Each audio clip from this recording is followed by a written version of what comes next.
માતાજી મિત્રો, તો બધાનું સ્વાગત છે આપણી ચેનલમાં. આજે વાત કરીશું કે જે પણ ખેડૂત ભાઈઓને રોટાવેટરની ખરીદી કરવાની હોય તો એમના માટે ખૂબ જ સારો એવો લાભ કહી શકાય. કારણ કે 2026માં આઈ ખેડૂત પોર્ટલ ઉપર જે રોટાવેટર સહાય યોજના છે એની અંદર કેટલી સબસિડી મળે, કયા કયા ડોક્યુમેન્ટ જોઈએ, કેવી રીતે અરજી કરવાની છે, એની બધી જ વાત કરીશું આ વિડીયોની અંદર.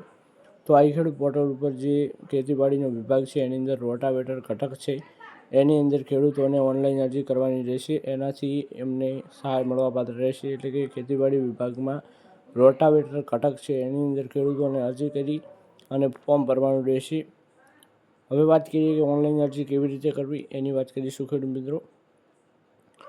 તો ઓનલાઈન અરજી કરવા માટે ગ્રામ પંચાયત ખાતે જે તે ગામના વીસી એટલે કે કોમ્પ્યુટર ઓપરેટર હોય એ, CSC એટલે કે કોમન સર્વિસ સેન્ટર અને સાયબર કાફે એટલે કે જે ઝેરોક્સની દુકાન હોય ત્યાં પણ ખેડૂત પોતે જઈને ઓનલાઈન અરજી કરાવી શકે છે.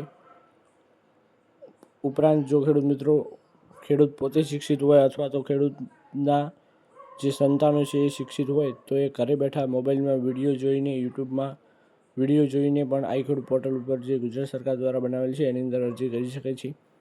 ઓનલાઈન અરજી કરવા માટે જરૂરી ડોક્યુમેન્ટની વાત કરીએ તો 7, 12 અને 8 આધાર કાર્ડની નકલ, બેંક પાસબુકની પ્રથમ પાનાની નકલ, મોબાઈલ નંબર અને રેશન કાર્ડ ફરજિયાત નથી. આટલા ડોક્યુમેન્ટ એ ઓનલાઈન અરજી કરવા માટે જરૂરી છે ખેડૂત મિત્રો. આગળ વધીએ તો ઓનલાઈન અરજી કર્યા પછી શું કરવું? તો અરજીની પ્રિન્ટ પોતાની પાસે સાચવીને રાખવી. પૂર્વ મંજૂરીનો હુકમ આવે ત્યાં સુધી રાહ જોવી.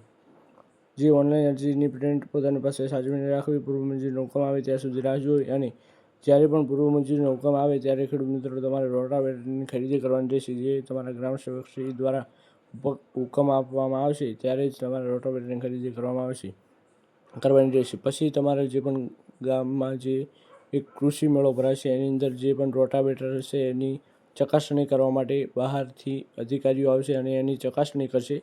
જો યોગ્ય રીતે એની જે સહાય મળવાપાત્ર થશે તો ખેડૂતોના ખાતામાં ટૂંક જ સમયમાં એટલે કે 1 થી 2 મહિનાની અંદર જે પણ સબસિડી છે પોતાના જે પણ ખેડૂતના જે ખાતું આપેલું હશે એટલે કે બેંક એકાઉન્ટનો નંબર આપેલો છે એની અંદર જમા થઈ જશે.